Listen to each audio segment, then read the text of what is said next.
ஓம் சாந்தி. எல்லோரும் குஷி குஷியாக இருக்கிறீங்களா? 9/10/2024 சாக்கார முரளி பாப்தாதா சொல்கிறாங்க, புஜபலத்தினால உங்களால் உலக ராஜ்யத்தை அடைய முடியாது. இல்லை, மகாபாரதத்தில் அப்படி பீமன்லாம் அப்படியே அசுர பலம் கொண்டவனாக, அர்ஜுனன் வில்லு விடுறதுல சிறந்தவனாக இப்படிலாம் காட்டுறதை பார்த்தா அப்போ ஏதோ புஜபலம் சண்டை போடுறவங்க தான் உலக ராஜ்யத்தை அடைவாங்க போல இருக்கு அப்படிங்கிற ஒரு பிம்பம் இருக்கும். பாபா சொல்கிறார், அப்படிலாம் அடைய முடியாது. யோக பலத்தின் மூலமாகத்தான் உலக ராஜ்யத்தை அடைவீங்க, அதுதான் சட்டம். கேள்வி: சிவபாபா தன்னை பற்றியே ஒரு விஷயத்தை நினச்சி ஆச்சரியப்படுறார். நம்ம சொல்லுவோம் இல்லையா, நான் எப்படி பண்ணேன்னு எனக்கே ஆச்சரியமாக இருக்குடான்னுவோமே, அந்த மாதிரி பாபாவுக்கே ஒரு விஷயம் ஆச்சரியமாக இருக்குதான். என்ன அப்படின்னா, பாருங்கள், நான் உங்களுக்கு இந்த ஞானத்தை கொடுக்குறேன், 5000 வருஷத்து ஞானத்தை. ஆனால் இதை நான் யார்கிட்டையுமே படிக்கலை. யாரும் எனக்கு அப்பாவும் கிடையாது, டீச்சரும் கிடையாது, குருவும் கிடையாது. நான் இந்த உலக சக்கரத்தில் மறுஜென்மம் எடுக்கிறதும் கிடையாது. இருந்தாலும் உங்களுடைய ஜென்மம் பற்றிய கதையை துல்லியமாக சொல்கிறேன். சரி, நான் உங்கள் கூடவே பயணிச்சேனா 84 பிறவினா அதுவும் கிடையாது. ஆனாலும் எப்படி இந்த ஞானம் துல்லியமாக என்னால் சொல்ல முடியுது அப்படிங்கிறது எனக்கே தெரியலை. இதுதான் ஆச்சரியம். பாபாவுக்கே தெரியாது இந்த ஞானம் அவருக்கு எப்படி வந்ததுன்ட்டு. ஆனால் ஒரு சிலர் என்ன சொல்லுவாங்கன்னா, பாபா மறுபிறவி எடுக்கலை, எடுத்தாருன்னா அவரும் மறந்துடுவார். ஸோ அது பாபாவுமே சொல்லியிருக்கிறார் இல்லையா, அப்புறம் உங்களை யார் காப்பாற்றுறதுன்ட்டு. ஓம் சாந்தி. ஸோ இதெல்லாம் நாம் நினச்சி பார்க்கணும், இது எப்படி பாபாவுக்கு மட்டும் தெரியுது அப்படின்ட்டு. பாபா சொர்க்கத்துக்கே வர்றது கிடையாது, இப்போ மட்டும்தான் வரார். கலியுகத்தின் கடைசின்னு ஒரு வருஷம்தான் வராரு. ஆனால் அதில் எப்படி ஞானத்தை கொடுக்குறார்? இதை விட ஆச்சரியம் என்னென்னா, இருக்கிறதுல கீழான உலகத்தில் வந்தாலும் அவர் மேலே கொஞ்சம் அழுக்கு கூட படலை. அவருடைய பரிசுத்தம் கொஞ்சம் கூட கெடலை. இது எவ்வளோ பெரிய ஆச்சரியம்! அந்த மாதிரி நம்மளையும் ஆக்கி அழிச்சிட்டு போகிறார், அது எவ்வளோ பெரிய ஆச்சரியம்! ஓம் சாந்தி. ஆன்மீக தந்தை நம்மளை இந்த காலச்சக்கரம் பற்றிய ஞானத்தை கொடுத்து ஸ்வதர்ஷ்ண சக்கரதாரியாக மாற்றுறார். அவர் கொடுக்கறது எதுக்கு? சுற்றிக்கிட்டு இருக்கிறதுக்காக. புத்தியில் சுற்றிக்கிட்டு இருக்கணும். பாபா கொடுக்குற ஒரு விஷயமும் சிந்தனை பண்ணுறதுக்கு தான் கொடுக்குறாரு, சும்மா கொடுக்கல.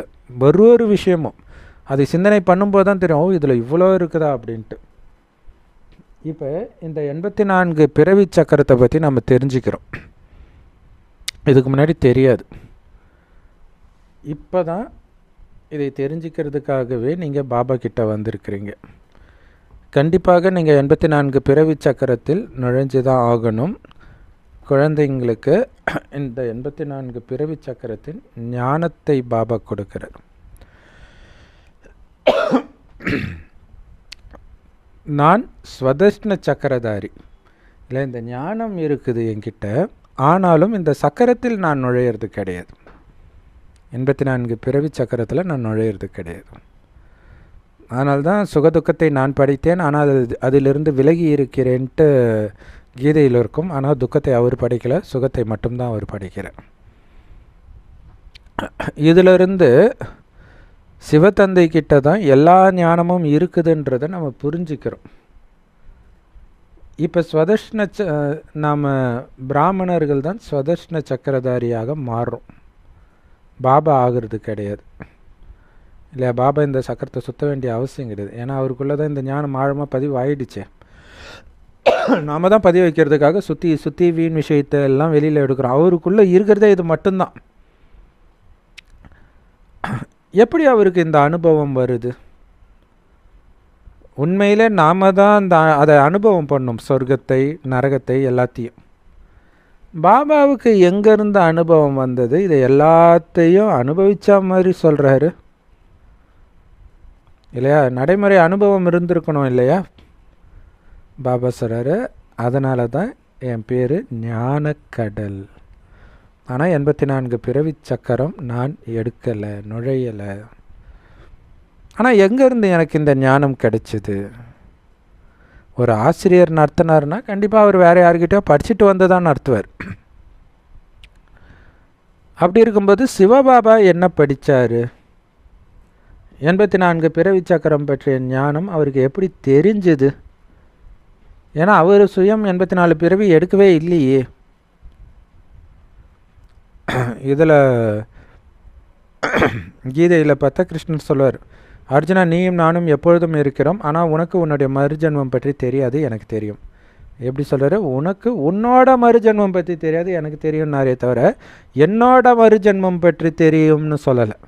ஏன்னா அவர் மறுஜென்மம் எடுக்கலை. எப்போவுமே இருக்கிறாருன்னா பாபா மேலே இருக்கிறார், இங்கே இருக்கிறது கிடையாது. எப்பயும் ஆத்மாக்கள் தான் இங்கே இருக்கிறோம். ஸோ இது எவ்வளோ பெரிய ஆச்சரியம்ன்றதை தான் பாபா இன்றைக்கி ரொம்ப ஆச்சரியப்பட்டு பேசிகிட்டு இருக்கிறார். ஆனால் நம்ம அதை அந்த அளவுக்கு யோசிக்கிறோமா? பாபா சொல்லியிருக்கிறார், கேட்டிருக்கிறோம், ஓகே. ஆனால் அது நல்ல சிந்தனை பண்ணும்போது ஆமாம், பாபாவுக்கு எப்படி தெரிஞ்சுது இந்த ஞானம்? தந்தை விதையாக இருக்கிறார், அதனால தான் அவருக்கு தெரியுது இல்லையா? அந்த விதையிலிருந்து தான் இந்த மரமே வந்துருக்குது, அதனால் அவருக்கு தெரியுது. ஆனால் 84 பிறவி சக்கரத்தில் அவர் நுழையிறது கிடையாது. ஆனாலும் எல்லாத்தையும் அவரால் புரிய வைக்க முடியுது. இதுவும் ஒரு அதிசயம் தானே.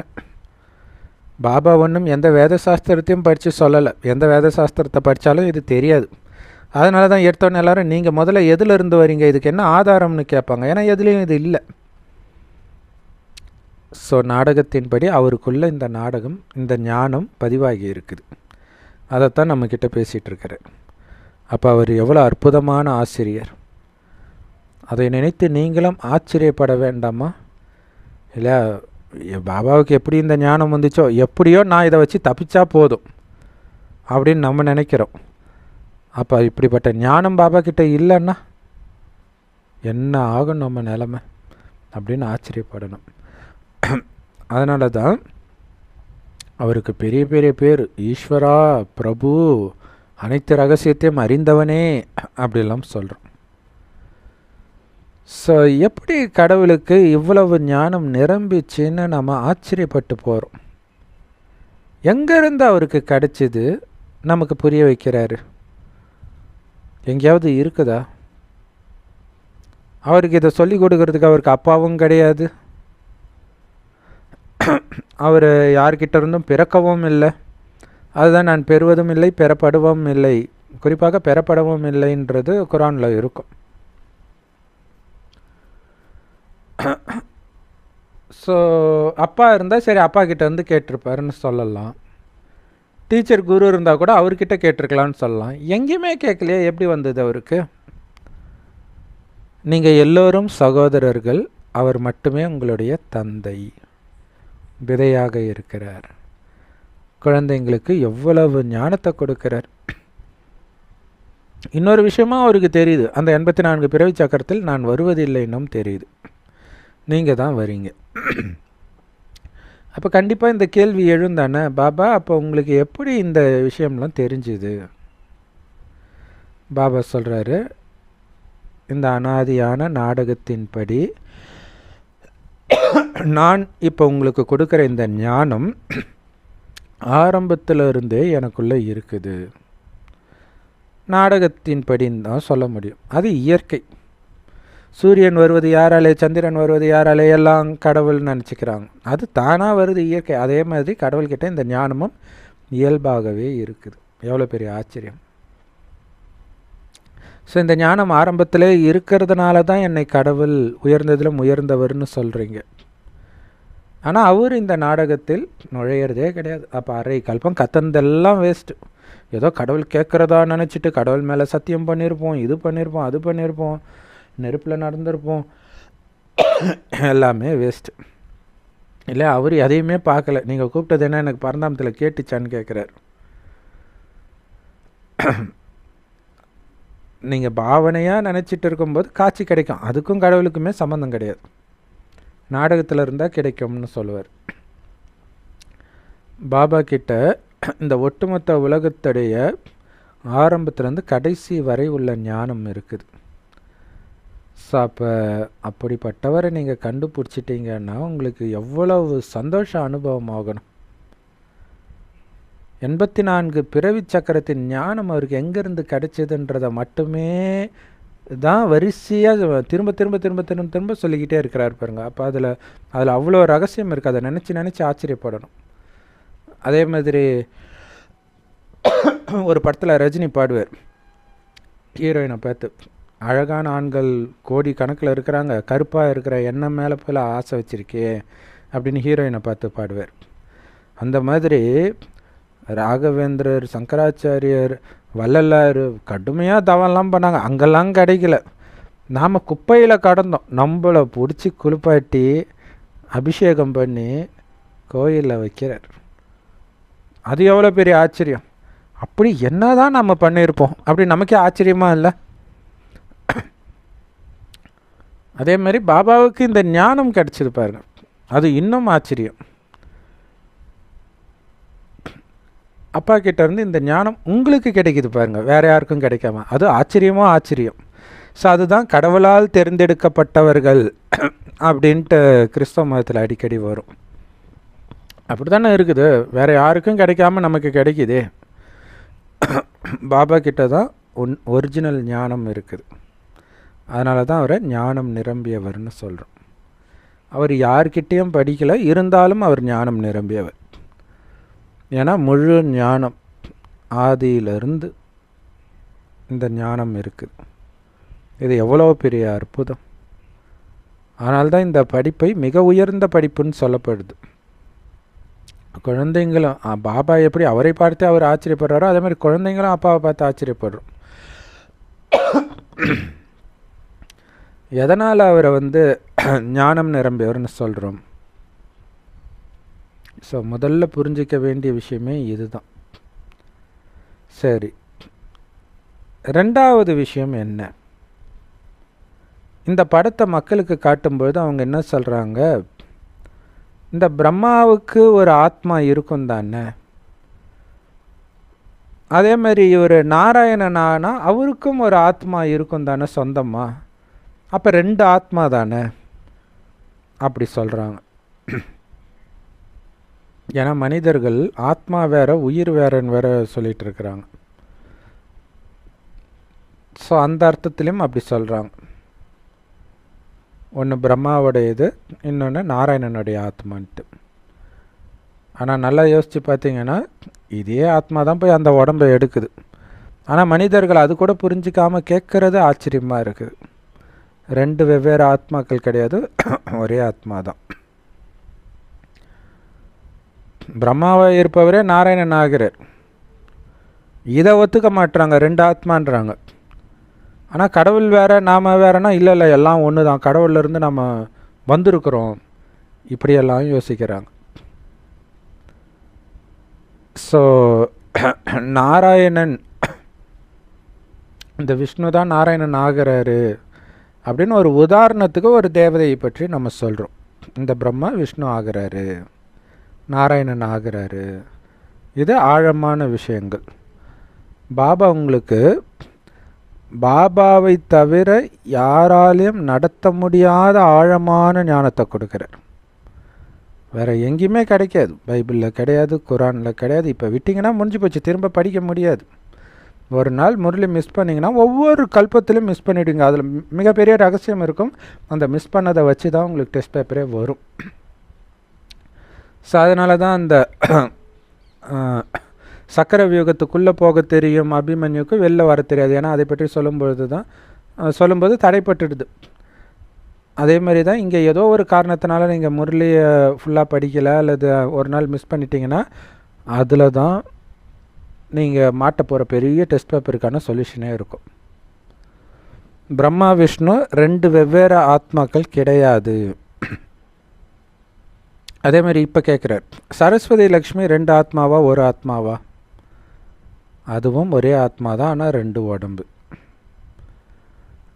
ஓர் உயிர் ஈருடல்ன்ட்டு காதலர்கள் சொல்லுவாங்க இல்லையா, அது ஆனால் அப்படி கிடையாது. 2 உயிர் தான் இருக்கும் 2 உடம்புல.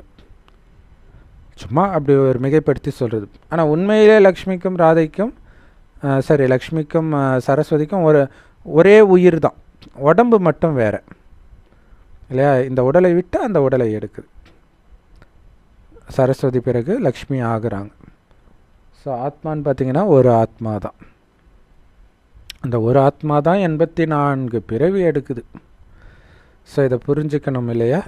பிராமணர்கள் தேவதைகளாகிறாங்க, பிறகு தேவதைகள் சத்திரியர்களாக, வைஷ்யர்களாக, சூத்ரர்களாக மாறிக்கிட்டே இருப்பாங்க. ஆத்மா ஒரு உடலை விட்டு இன்னொரு உடலை எடுத்துக்கிட்டே இருக்கும். ஆத்மா என்னவோ ஒரே ஆத்மா தான். ஸோ ஏன் பிரம்மாவை வைத்து அல்லது லக்ஷ்மியை வைத்து சொல்கிறாரு அப்படின்னா, ஒரு உதாரணமாக எப்படி பிராமணர்கள் தேவதை ஆகிறீங்கன்னு உதாரணத்துக்காக ஒருத்தரை மட்டும் வச்சு சொல்கிறார். ஸோ அது எல்லோருக்குமே பொருந்தும். ஹம்சோடைய அர்த்தம் ஹம்சோ சோகம்ன்றாங்களே, நீயே நான் நானே நீ அப்படிங்கிறது.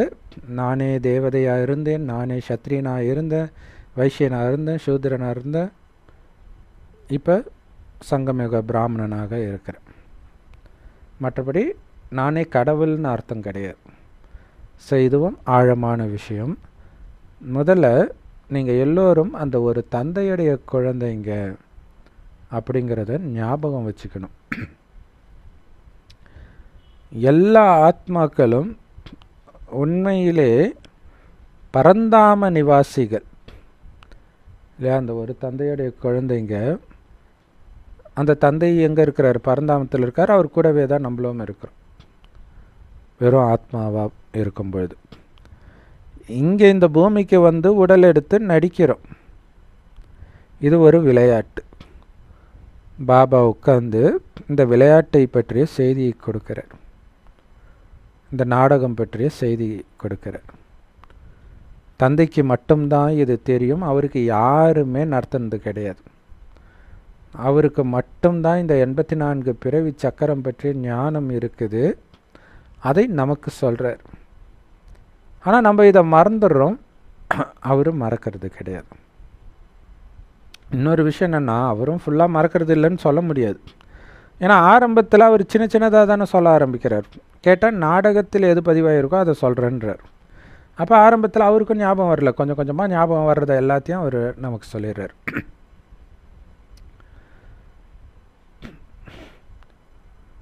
ஸோ நீங்களே மறந்துட்டீங்க அடுத்த ஜென்மத்தில் அப்படின்னும்போது இதை எப்படி வேதமாக உருவாக்க முடியும்? அதனால தான் கடவுள் கொடுத்த ஞானம் எதுலேயுமே கிடையாது. பாபா எந்த வேத சாஸ்திரத்தையும் படிக்கிறதும் கிடையாது. பாபா கொடுக்குற ஞானத்தை வைத்து தான் நீங்களே வேதத்தை உருவாக்குறீங்க. துவாபர யுகத்தில் பல ஜென்மம் கடந்து வர்றதுனால அதில் நிறைய தவறு கதை வடிவத்தில் எழுதுகிறோம். எப்படி பாபா எந்த வேதமும் படிக்கலை, இருந்தாலும் எப்படி வந்து புது புது விஷயத்த சொல்கிறார் இல்லை? பாபா பேசுகிறத பார்த்தீங்கன்னா குழந்தைங்க கேட்குற மாதிரியே இருக்குது பாருங்களா.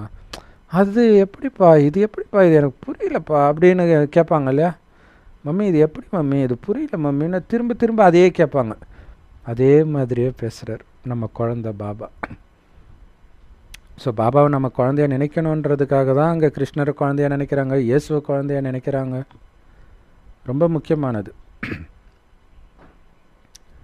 ஸோ ஏன் கடவுள் சாப்பிட மாட்டார்னு தெரிந்தும் நாம் அவருக்கு உணவு படைக்கிறோம் அப்படிங்கிற வீடியோவில் இதை பற்றி நம்ம போட்டிருப்போம். ஏன் கடவுளை குழந்தையாக நினைக்கணுன்ட்டு ஜென்ரல் வீடியோ அவசியம் பாருங்கள். எப்படி பாபா வந்து புது விஷயங்களாக சொல்கிறார். அரை கல்பம் பக்தி மார்க்கம் தான் நடந்துச்சு. அதில் நிறைய வேதங்கள் வெளிப்பட்டாலும் இந்த பாபா கொடுக்குற விஷயம் எந்த வேதத்திலையுமே இல்லை. ஏன்னா அதெல்லாம் நாடகத்தின்படி பக்தி மார்க்கத்தில் வெளிப்பட்ட வேதங்கள். ஆனால் நம்மளுடைய புத்தியில் இந்த நாடகத்துடைய ஆரம்பத்திலேருந்து கடைசி வரை உள்ள அளவற்ற ஞானம் இருக்குது. ஞான மார்க்கத்தை பற்றி, சொர்க்கத்தை பற்றி மட்டும் இல்லை, நரகத்தை பற்றியும் பாபா நிறைய புரிய வைக்கிறார். சிவபாபா ஒரு மனித உடலை ஆதாரமாக எடுத்துத்தான் இதை புரிய வைக்க முடியும். ஏன்னா அவருக்குன்னு சொந்த உடல் கிடையாது. பிரம்மா உடலில் உட்கார்ந்து இந்த உலக சக்கரத்தின் ஞானத்தை கொடுக்கிறார். மனிதர்கள் நிறைய கட்டுக்கதைகளை சொல்லி சொல்லி காலச்சக்கரத்துடைய அளவை லட்சக்கணக்கான வருடமாக்கிட்டாங்க வெறும் 5000 வருஷத்து விஷயத்தை. அதில் என்ன நடந்துச்சுன்னோ அவங்களுக்கு தெரியாது. புது உலகம் பிறகு பழையதாகுது. அந்த புது உலகமாக இருக்கும் பொழுது அதை சொர்க்கம்னும், பழைய உலகமாக இருக்கும் பொழுது இதை நரகம்னும் சொல்கிறோம். மற்றபடி உலகமும் ஒன்று தான். எப்படி ஆத்மா ஒன்று தான் வெவ்வேறு உடலை எடுக்குதோ, அதே மாதிரி உலகமும் ஒன்று தான். ஆரம்பத்தில் சொர்க்கமாக இருக்குது, இப்போ நரகம் ஆயிடுச்சு பழசானதுனால. தேவதைகள் புத்தம்புது உலகத்தில் வசித்தாங்க. அங்கே அளவற்ற சந்தோஷம் இருந்துச்சு. ஒட்டுமொத்த உலகமும் அப்போ புத்தம் புதியதாக இருந்தது. அதனால தான் சந்தோஷம் இருந்தது. யாருக்குள்ளேயும் எந்த கெட்ட குணமும் கிடையாது. அவ்வளோ பரிசுத்தமாக தெய்வீக குணம் நிரம்பியவர்களாக இருந்தோம். இப்போ இது பழைய உலகம் ஆயிடுச்சு. பேரே இரும்பு யுகம். மனிதர்களும் இரும்பு மாதிரி ஆயிட்டாங்க. அந்த மனசில் கருணை அதெல்லாம் இல்லவே இல்லை. மனிதர்கள் புது டில்லி பழைய டில்லின்றாங்களே, அந்த மாதிரின்றார். மிக மிக இனிமையான குழந்தைகளே, புத்தம் புதிய உலகத்தில் தான் புது டில்லி இருக்கும். பழைய உலகத்தில் எப்படி புது டில்லி இருக்கும்? ஆனால் இவங்க இந்த பழைய உலகத்தில் புது டில்லின்றாங்க. இது எப்படி புதுசாக இருக்கும் பழைய உலகத்தில்? ஸோ பாபா சொல்கிறார், லக்ஷ்மி நாராயணன் ராஜ்யம் பண்ணுவாங்களே புது உலகத்தில், அதுதான் புது டில்லி. அதைத்தான் தங்க யுகம்னு சொல்லுவோம். ஒட்டுமொத்த பாரதத்தின் மீதும் உங்களுடைய ராஜ்யம் இருக்கும். யமுனை நதிக்கரையில் உங்களுடைய சிம்மாசனம் இருக்கும். அங்கே ஆட்சி செய்வீங்க. உங்கள் ராஜ்யம் அங்கே இருக்கும். இறுதியில் ராவண ராஜ்யமும் இருக்கும். இல்லை, ராவணனுடைய சிம்மாசனம் இருக்குது. ராவண ராஜ்யத்துடைய சிம்மாசனம் எப்போ இருக்குதோ அப்போ அது நீங்கள் புது டில்லின்னு எப்படி சொல்ல முடியும்? அதே மாதிரி எப்போ ராம ராஜ்யம் இருக்குதோ டெல்லியில் தான் இருக்கும் சொர்க்கம். ஆனால் அதை டெல்லின்னு அப்போ சொல்ல மாட்டாங்க, பரிஸ்தான்வாங்க.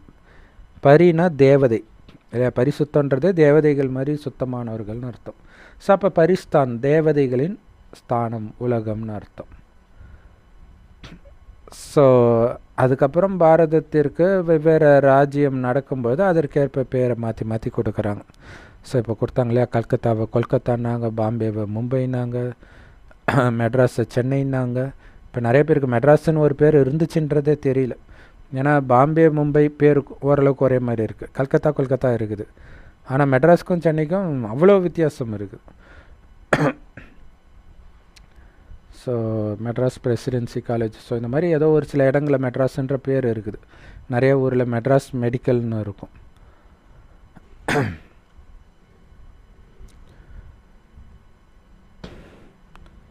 இப்போ நீங்கள் எல்லோரும் பழைய உலகத்தில் இருக்கிறீங்க. புது உலகத்துக்கு போகிறதுக்காகத்தான் பாபா கிட்ட படிச்சுட்டு இருக்கிறீங்க. இதன் மூலம் மீண்டும் மனிதனிலிருந்து தேவதையாக ஆகிட்டு இருக்கிறீங்க. நமக்கு இந்த ஞானத்தை நடத்துகிறவர் ஒரு பாபா. உயர்ந்ததிலும் உயர்ந்த தந்தை நமக்காகவே மேலிருந்து கீழே வரார் இந்த ராஜயோகத்தை கற்றுக் கொடுக்கறதுக்காக. நீங்கள் இப்போ இந்த சங்கம யுகத்தில் இருக்கிறீங்க. இந்த பழைய இரும்பு யுக உலகம் முடிய போகுது. அதுக்குள்ளே என்ன பண்ணிட்டோம், இரும்பு யுகன்றது ஒரு போட்டுன்னு வச்சுக்கோங்களாம், ஒரு டைட்டானிக் போட்டு, மூழ்க போகிற போட்டு. அதிலிருந்து ரெஸ்கியூக்காக குட்டி குட்டி போட்டு வருமே இல்லையா, டைட்டானிக் பெரிய ஷிப்பு. ஸோ அது மூழ்க போகுது. சின்ன படகுல ஏறிட்டோம், சங்கமயுகன்ற படகுல ஏறிட்டோம்.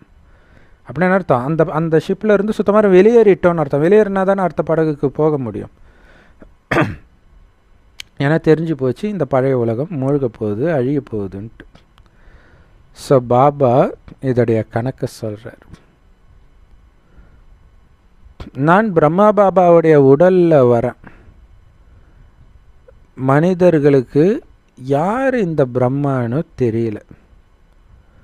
ஆனால் பிரஜாபிதா பிரம்மான்னு கேள்விப்பட்டிருக்கிறாங்க. உண்மையிலே பிரம்மாவின் பிரஜைகள் நீங்கள் தான், குழந்தைங்க.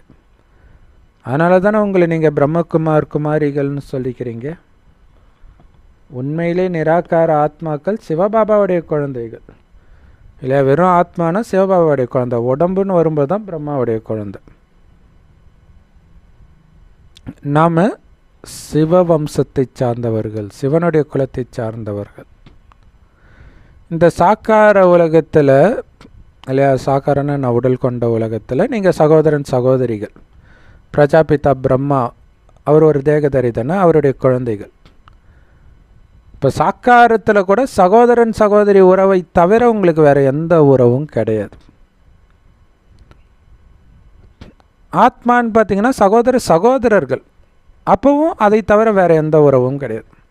ஸோ குறிப்பாக இந்த காமம் இருக்கக்கூடாதுன்றதுக்காக தான் இதை சொல்கிறார். சகோதரன் சகோதரிக்கு இடையில் காமத்தில் ஈடுபடுறது எவ்வளோ பெரிய அசிங்கம். கேட்குறோம்ல, ஏன்ப்பா ஆதாமுக்கு அப்புறம் எப்படிப்பா இனவிருத்தியாச்சு? அவங்க சகோதரன் சகோதரியே காமத்தில் ஈடுபட்டாங்க, கடவுளை அனுமதிச்சார்னா நம்ம சிரிக்கிறோம். அப்போ நம்ம பாபா குழந்தையாகி காமத்தில் ஈடுபடுறோன்னா சகோதரனோட சகோதரியோட காமத்தில் ஈடுபடுறோன்னு அர்த்தம். அதுதான் குலத்தின் பேரை கெடுக்காதீங்கன்னு பாபா சொல்கிறார். உங்களுடைய இரும்பு யுக உறவுகளை அனைத்தையும் இப்போ நீங்கள் மறக்கிறீங்க. ஏன்னா அந்த உறவுகள் எல்லாமே உங்களை பந்தனப்படுத்தக்கூடியது. நீங்கள் இப்போ புத்தம்புது உலகத்துக்கு போகிறீங்க இல்லையா? பந்தனத்திலேருந்து விடுபட்டு பந்தனமே இல்லாத ஒரு உலகம் இல்லையா? மனைவி கொடுக்குற டார்ச்சர் தாங்காமல் எத்தனை பேர் ஊரை விட்டு ஓடி போகிறோம். கணவன் கொடுக்குற டார்ச்சர் தாங்காமல் எத்தனை பெண்கள் ஆசிரமத்தெல்லாம் போய் சேர்ந்துக்கிறாங்க. காரணம் அந்த பந்தனம். அந்த பந்தனமே அங்கே இருக்காது. இல்லற ஆசிரமம்னு ஒரு சொர்க்கத்தை. ஆசிரமத்தில் யாரும் இன்னொருத்தர் மேலே ஆதிக்கம் செலுத்த மாட்டாங்களே, ஃப்ரீயாக இருப்பாங்களே, அந்த மாதிரி. ஸோ அந்த மாதிரி புது உலகத்துக்கு போகிறீங்க. பிராமணர்களுக்கு உச்சிக்கொடுமை இருக்குது. பிராமணர்கள் தான் அந்த உச்சிக்கொடுமை வந்து பிராமணர்களுடைய அடையாளம். அனைத்தையும் விட உயர்ந்தவர்கள். விஷ்ணுவோடைய தலையிலிருந்து தேவதைகள் தோன்றினார்கள், அதை விட உயரமாக இருக்கிற குடுமி பிராமணர்கள் அப்படின்னு சொல்கிறதுக்கு தான் உச்சிக்கொடுமை. அந்த பிராமணர்கள் நம்மை குறிக்கிறது. ஸோ இது பிராமண குலம். அந்த பிராமணர்கள் இரும்பு யுகத்தை சார்ந்தவர்களாக இருக்கிறாங்க. பிராமணர்கள் பெரும்பாலும் தீர்த்த ஸ்தலங்களுக்கு வழிகாட்டிகளாக இருப்பாங்க. அதில் ஒரு பிரிவினர் வந்து இந்த உணவை வந்து வாங்கிக்குவாங்க மற்றவங்க கிட்ட இருந்து. இன்னொரு பிரிவினர் கீதா உபதேசம் பண்ணிகிட்டு இருப்பாங்க. இப்போ பிராமணர்களாகிய நீங்கள் கீதா உபதேசம் பண்ணுறீங்க, அவர்களும் கீதை உபதேசம் பண்ணுறாங்க, நீங்களும் கீதை உபதேசம் பண்ணுறீங்க. ஆனால் ரெண்டுத்துக்கும் இரவு பகலுக்கான வித்தியாசம் இருக்குது. அவங்க கிருஷ்ணர் கீதையை சொன்னார்னு சொல்கிறாங்க, நாம் சொல்கிறோம் கிருஷ்ணர் ஒன்றும் கடவுள் கிடையாது, கீதையை சொல்லலை, அவர் கீதையை கேட்டு கிருஷ்ணர் ஆனாருன்னு சொல்கிறோம். கிருஷ்ணர் தேவதை, தேவதைகளுக்கு இந்த கீதை ஞானம் தேவை கிடையாது. ஸோ கலியுகத்தின் இறுதியில் இந்த ஞானத்தை கேட்டு கிருஷ்ணராக சத்தியுகத்தில் பிறக்கிறார், தெய்வீக குணம் நிரம்பியவராக மாறுறார். அவரை நீங்கள் இந்த ஊனக்கண்ணால் பார்க்க முடியும். அதே சிவன் கோயிலில் போய் பார்த்தீங்கன்னா சிவனுக்கு உடம்பு கிடையாது, லிங்கம் தான் இருக்குதுன்றதை பார்க்குறோம். அவர் தான் பரமாத்மா, கடவுள். மற்றபடி ஈஸ்வரா பிரபு பகவான்றதுலலாம் எந்த அர்த்தமும் கிடையாது. கடவுள் பரமாத்மா, நீங்கள் பரம் இல்லாத ஆத்மா. பரமாத்மானா என்ன அர்த்தம்? உயர்ந்த ஆத்மா. நீங்கள் உயர்ந்தவர்கள் கிடையாது, வெறும் ஆத்மாக்கள். பாருங்கள், ஆத்மாக்களுக்கும் பரமாத்மாவுக்கும் எவ்வளோ பெரிய வித்தியாசம் இருக்குது. ஸோ ஆத்மாக்கள் பரமாத்மா கிட்ட படிக்கிறோம், ஆனால் பரமாத்மா ஒன்றும் யார் கூடயும் படிக்கலை. அவர் தந்தையாக இருக்கிறார். அந்த பரம தந்தை பரமாத்மாவைத்தான் நாம் அப்பான்னு சொல்கிறோம், பாபான்னு சொல்கிறோம், டீச்சர்னு சொல்கிறோம், குருன்னு சொல்கிறோம். மூன்றுமாகவும் அவர் இருக்கிறார். ஒருத்தர் தான் மூன்றுமாக இருக்கிறார் ஒரே நேரத்தில். இதுதான் முக்கியமான விஷயம். இல்லையா? பிரம்மா கிருஷ்ணராக ஒரே நேரத்தில் இல்லை, வெவ்வேறு நேரம், வெவ்வேறு பிறவி, வெவ்வேறு உடல். ஆனால் ஒரே நேரத்தில் நமக்கு அப்பாவாக, டீச்சராக, குருவாக இருக்கிறார். வேறு எந்த ஆத்மாவாலையும் ஒரே நேரத்தில் அப்பாவாகவும் ஆசிரியராகவும் குருவாகவும் இருக்கவே முடியாது. ஒரே ஒரு பரமாத்மாவை மட்டும்தான் அவ்வளவு உயர்ந்த குருவாக, ஆசிரியராக, அப்பாவாக இருக்கிறார்.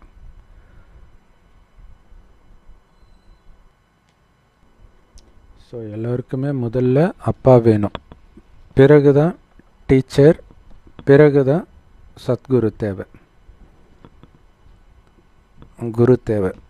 அதனால் பாபாவும் சொல்கிறாரு, நான் முதல்ல உங்களுக்கு அப்பாவாகிறேன், பிறகு தான் ஆசிரியர் ஆகிறேன், பிறகு உங்களுக்கு சத்கதி கொடுக்குற சத்குரு ஆகிறேன். நிறைய குருமார்கள் இருக்கிறாங்க, ஆனால் சத்கதி கொடுக்குற குருவோ ஒரே ஒரு சிவபாபா மட்டும்தான். உங்கள் அனைவருக்கும் நான் தான் சத்கதி கொடுக்குறேன். நீங்கள் தங்க யுகத்தில் இருக்கும் பொழுது மற்ற எல்லோரும் சாந்தி தாமத்தில் இருப்பீங்க. அதை பரந்தாமம்னு சொல்லலாம் இல்லை? நம்ம தங்க யுகத்தில் இருக்கும்போது மற்றவர்கள் சாந்தி தாமத்தில் இருப்பாங்க. தங்க யுகத்தில் ஆதி சனாதன தேவி தேவதா தர்மம் மட்டும்தான் இருக்கும், வேறு எந்த தர்மமும் இருக்காது. அதனால் எந்த குழப்பமும் இருக்காது. ஏன்னா எல்லா ஆத்மாக்களும் சாந்தி தாமத்துக்கு போயிடும், அங்கேருந்து கீழே வராது. அதனால் எந்த குழப்பமும் இருக்காது. ஸோ மற்ற தர்மத்து ஆத்மாக்கள் எல்லாம் மேலே போயிடும். ஸோ அதுதான் உண்மை. அப்போ பாருங்களேன், அதாவது சொர்க்கம், தங்கம் இருக்குது, இதெல்லாம் விட இந்த வேறு ஒரு நம்பிக்கை, இந்த மாதிரி ஒரு டார்ச்சர் இல்லாமல் இருக்கிறது தான் சொர்க்கமே, இல்லையா? ஸோ அதை உருவாக்குறதுக்கு தான் எல்லோரும் முயற்சி பண்ணுறாங்க. அவங்கவுங்க மதத்தை தவிர எல்லாத்தையும் அழிக்கணும்னு நினைக்கிறாங்க. ஆனால் அழிக்க முடியுமா? ஏன்னா ஆத்மாவை அழிக்க முடியாது, இல்லையா? ஸோ தங்க யுகத்தை தான் சத்கதி அப்படின்னு சொல்கிறோம். அங்கே போகிறது தான் உண்மையான கதி. நீங்கள் உங்கள் பாகங்களை நடித்து நடித்து துர்கதிக்கு வந்துட்டீங்க. இந்த கலியுகத்தில் சத்கதியிலிருந்து துர்கதிக்கு வந்தவர்கள் நீங்கள் தான். ஏன்னா நீங்கள் தான் முழுசாக 84 பிறவிகளை எடுத்திருக்கிறீங்க.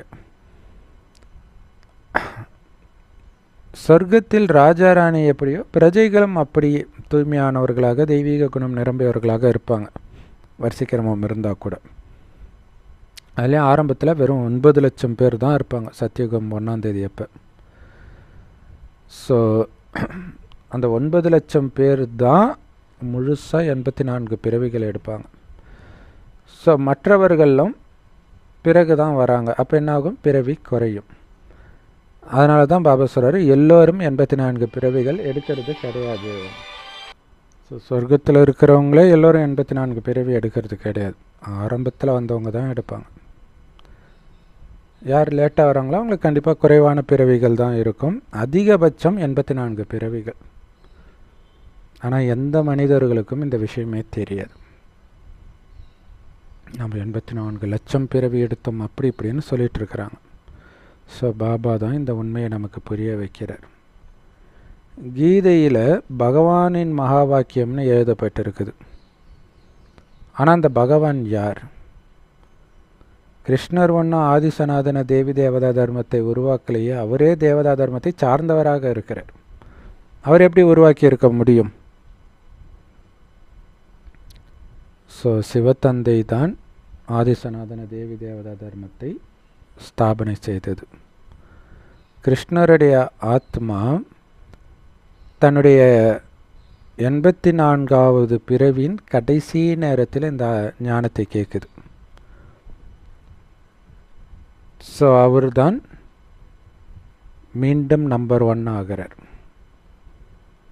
இல்லை, இந்த ஞானத்தை முதல்ல அவர் தான் கேட்குறார். முதல்ல அவர் தான் சொர்க்கத்திலும் வருகிறார். உயர்ந்த பதவி, நாராயணன் பதவியும் அடைகிறார். இதெல்லாம் புரிஞ்சுக்கணும். நீங்கள் தினம் தினம் படிக்கணும். கடவுளுடைய மாணவர்கள்ன்றதை மறந்துடாதீங்க. உங்கள் ஆசிரியர் யார்? கடவுள். இப்போ கடவுள்கிட்ட படிக்கிறன்றது திரும்ப திரும்ப மனசுக்குள்ளே ஆசை போட்டுக்கிட்டே இருக்கணும். பாபா நேற்று சொன்னார் இல்லையா, பிரியமான குழந்தைங்க மனசில் இடைவிடாமல் நான் பாபாவுடையவர், பாபா என்னுடையவர். என்ன பாபாவுடையவர்? பாபாவோட குழந்தை, பாபாவுடைய மாணவன், பாபாவுடைய சீடன், இப்படி மைண்டுக்குள்ளே ஓடிக்கிட்டே இருக்கணும். ஸோ பாபா சொல்கிறாரு, உங்களை ராஜாவுக்கெல்லாம் மேலான ராஜாவாக்குறேன். இது பழைய உலகம், தங்க யுகத்தைத்தான் புது உலகம்னு சொல்கிறோம். ஆனால் இப்போ இது பழைய உலகமாக, இரும்பு யுகமாக இருக்குது. பாபா இந்த இரும்பு யுகத்தின் அழுக்கான மனிதர்களை தங்க யுகத்தின் தூய்மையான தேவதைகளாக மாற்றுறார். இதுதான் மேஜிக், இதுதான் பாபா செய்கிற அற்புதம். சின்ன சின்ன அற்புதமெல்லாம் பாபா பண்ணுறது கிடையாது. எல்லைக்குட்பட்ட ஆஸ்தியெல்லாம் பாபா கொடுக்கறது கிடையாது. எல்லைக்கு அப்பாற்பட்ட ஆஸ்தியை தான் அவர் கொடுக்குறார், எப்படி தூய்மையாக்கி. ஸோ அதனால தான் இரும்பு யுகத்தின் மனிதர்கள் துக்கம் தாங்காமல் பாபா எங்களை தூய்மையாக்குங்க அப்படின்னு கூப்பிடுறாங்க. இரும்பு யுகத்தின் அழுக்கான மனிதர்களாகிய எங்களை தூய்மையான தங்கயுக தேவதை ஆக்குங்கன்னு கூப்பிடுறாங்க. பாருங்கள், ரெண்டுத்துக்கும் எவ்வளோ பெரிய வித்தியாசம், இந்த கலியுகத்து மனிதர்களுக்கும் சத்தியுக தேவதைகளுக்கும். ஆனால் இதே ஆத்மா தான் அப்படி ஆகுது, அதுதான் ஆச்சரியம். இந்த இரும்பு யுகத்தில் அளவற்ற துக்கம், இந்த துக்கத்தை கடந்து தான் நாம் அப்படி போகிறோம். அதனால தான் சீதையுடைய வாழ்க்கை, பாண்டவர்களுடைய வாழ்க்கையெல்லாம் துக்கம் நிரம்பியதாகவே காட்டுறாங்க. அனைத்தையும் சகிச்சுக்கிட்டதுனால தான் அங்கே மகாலட்சுமியாக அவங்க மாறுறாங்க. ஸோ இந்த கலியுகத்தில் எவ்வளவு துக்கம் பாருங்களாம். குழந்தை பிறந்த உடனே சந்தோஷம், நாளைக்கு அந்த குழந்தை இறந்துச்சுன்னா அவ்வளோதான் துக்கம் ஆயிடுறாங்க. ஒரு நாள் தான் பார்த்தாங்க, அதுக்குள்ளே அது அவ்வளோ அட்டாச்மெண்ட் இல்லையா? இப்போ ஒரு நாள் பழகின உடனே ஒருத்தர் மேலே அவ்வளோ அன்பு வருமா? ஆனால் குழந்தை மேலே வர வச்சுக்கிறாங்க, அவ்வளோ பலகீனமாக இருக்கிறாங்க. அதேமாரி இறந்தே பிறந்தாலும் துக்கம் ஆயிடுறாங்க. ஸோ ஆனால் இறந்து பிறக்கிறதை விட பிறந்த பிறகு இறக்கும்போது கொஞ்சம் துக்கம் அதிகமாக இருக்கும். ஒரு வாரம் கழித்து இறந்தால் இன்னும் துக்கம் அதிகமாக இருக்கும். 1 மாதம் 1 வருஷம் நாட்கள் செல்ல துக்கம் அதிகமாகும். அந்த அளவுக்கு பற்று அதிகமாகிடுது. அதே குழந்தை நாளைக்கு இவங்களுக்கு துக்கம் கொடுக்குது, அப்பா அம்மா பேச்சு கேட்காம தண்ணி அடிச்சுட்டு ஊரில் வம்பெல்லாம் வளர்த்துக்கிட்டு அப்பா அம்மாவே போட்டு தண்ணி அடிச்சுட்டு அடிக்குது அப்படின்னா, அப்போ நினைப்பாங்க இந்த குழந்தை அன்றைக்கே செத்துருக்கக்கூடாதுன்ட்டு. ஆனால் அன்றைக்கே செத்துருந்தால் அழுதுருப்பாங்க. இதுதான் ஆச்சரியம் இல்லையா? நமக்கு தெரியாதுல்ல எந்த ஆத்மாவில் என்ன பதிவு இருக்குன்னு எப்படி தெரியும்? ஸோ மொத்தத்தில் வாழ்க்கை ஃபுல்லாக துக்கத்தை தான் அனுபவம் செய்கிறாங்க.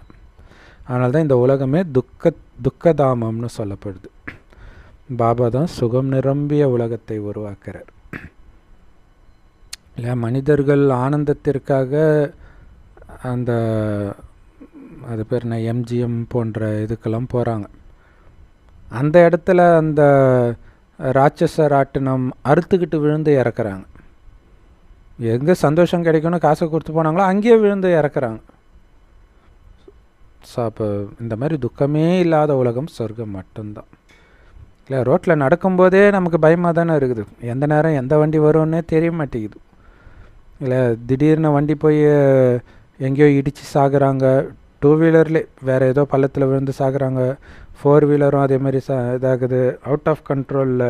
அதாவது நீங்கள் கரெக்டாக போனாலும் எதிர வர பிரேக் ஃபெயிலியர் ஆனாலோ அல்லது தண்ணி அடிச்சுட்டு தூங்குனாலோ முடிஞ்சு போச்சு நம்ம கதை. ஸோ அப்போ அதனால தான் எல்லாம் அவ்வளோ பயத்தோடு இருக்கிறாங்க. ஃபோனு வந்துடுச்சு, பட் ஃபோன் வந்ததுக்கு ஏற்ற மாதிரி பயமும் அதிகமாக இருக்குது. கால் பண்ணலை அப்படின்னா பயந்துடுறாங்க. ஸோ சுகம் நிரம்பிய உலகத்தை பாபா தான் ஸ்தாபனை பண்ணுறார். உங்களை சொர்க்கத்தின் தேவதைகளாக மாற்றுறார். நீங்கள் மிக உயர்ந்த சங்கம யுகத்தில் இருக்கிறீங்க.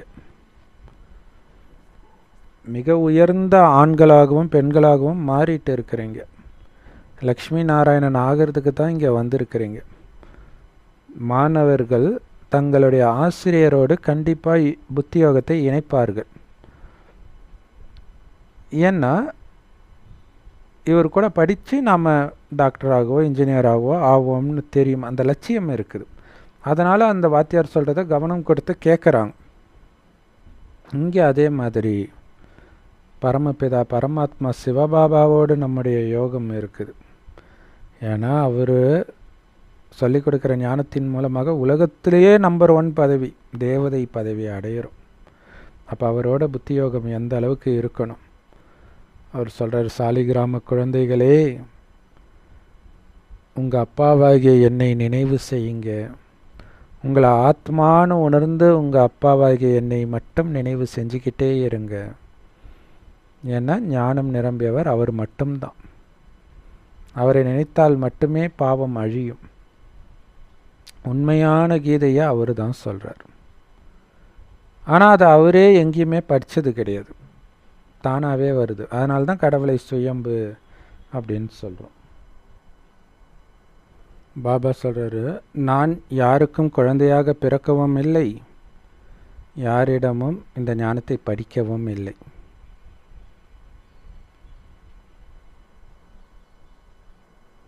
எனக்கு அப்பாவும் கிடையாது, டீச்சரும் கிடையாது, குருவும் கிடையாது.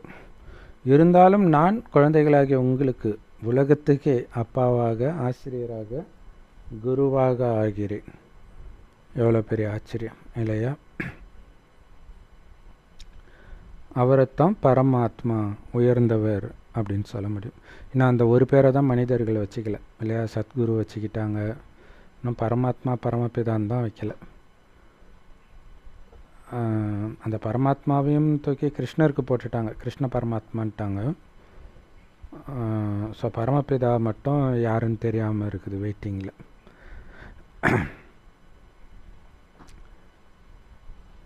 இந்த உலகத்துடைய ஆரம்பத்திலேருந்து கடைசி வரைக்கும் உள்ள ஞானம் அவருக்கு தெரியும், உங்களுக்கு தெரியாது. அவரே வந்து உங்களுக்கு சொல்கிற வரைக்கும். இந்த காலச்சக்கரத்தை தெரிஞ்சுக்கிறதன் மூலமாக நீங்கள் சக்கரவர்த்தி மகாராஜா ஆகுறீங்க. பிரம்மா பாபா உங்களுக்கு இந்த ஞானத்தை கொடுக்கல.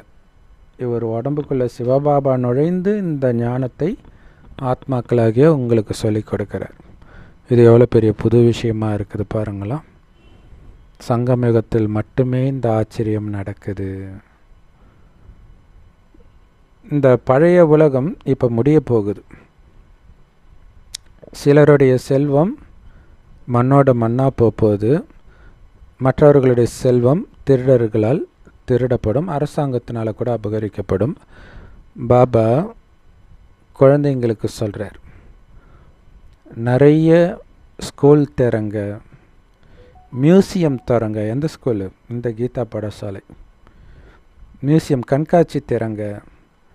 அதன் மூலமாக நிறைய பேர் நன்மை அடையட்டும், மீண்டும் தேவதைகள் ஆகட்டும் அப்படின்னு சொல்கிறார். ஸோ நிறைய பேர் கண்காட்சிக்கு, கீதா பாடசாலைக்கு, சென்டருக்கு போய் சுகத்தின் ஆஸ்தியை அடைவார்கள்.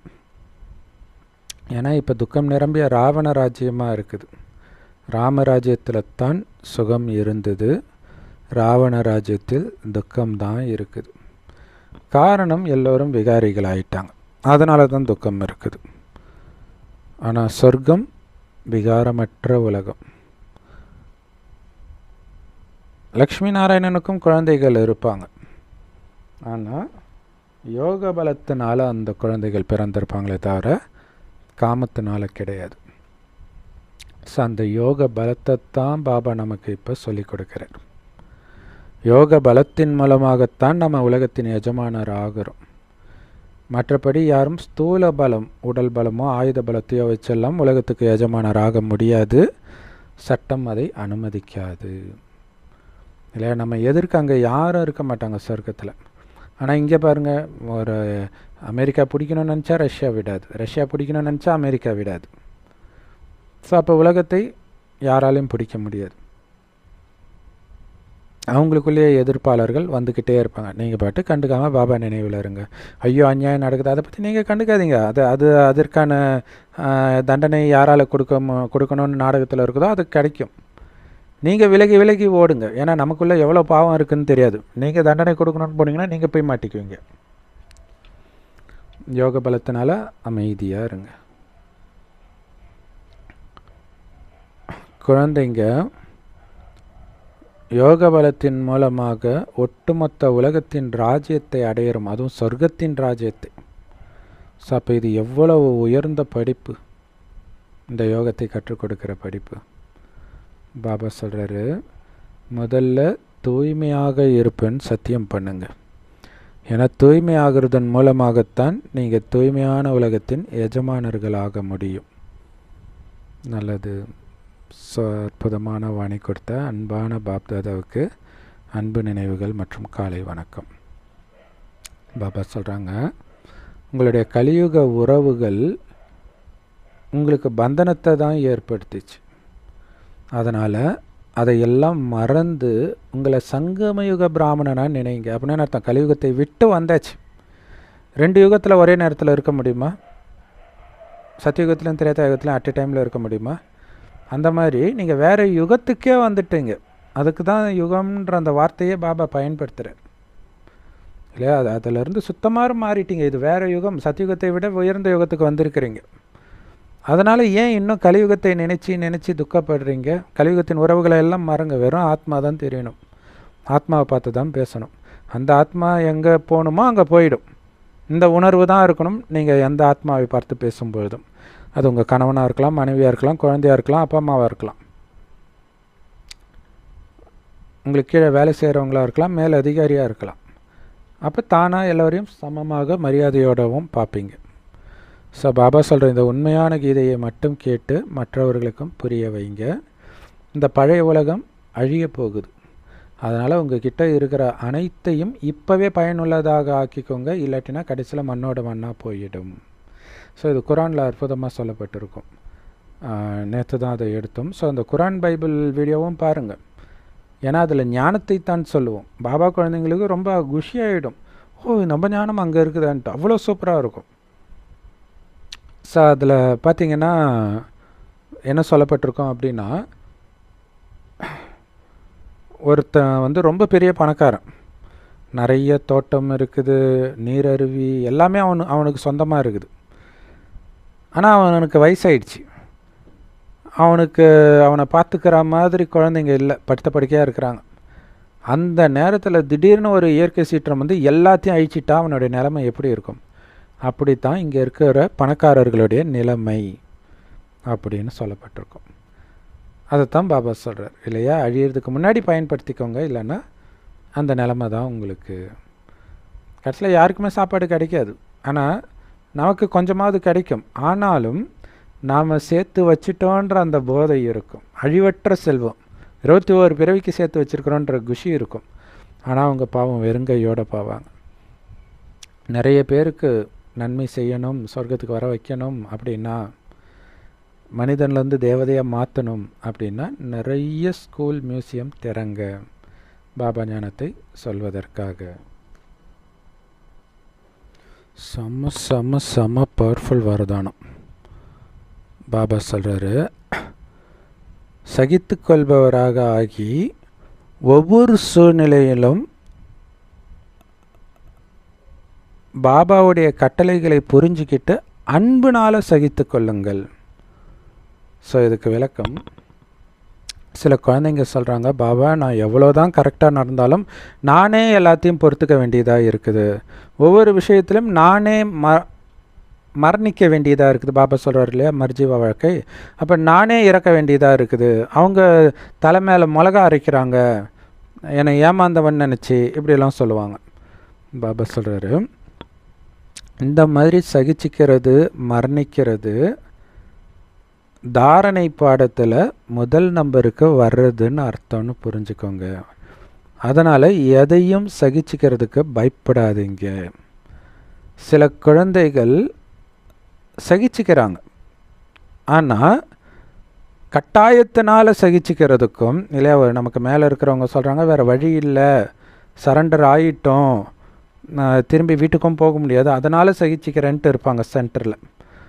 ஸோ அப்போ அது வலுக்கட்டாயத்தினால் சகிச்சிக்கிறது. ஆனால் அன்புனால் சகிச்சிக்கிறதுன்னு இருக்குது இல்லையா, இந்த ரெண்டுத்துக்கும் மிகப்பெரிய வித்தியாசம் இருக்குது.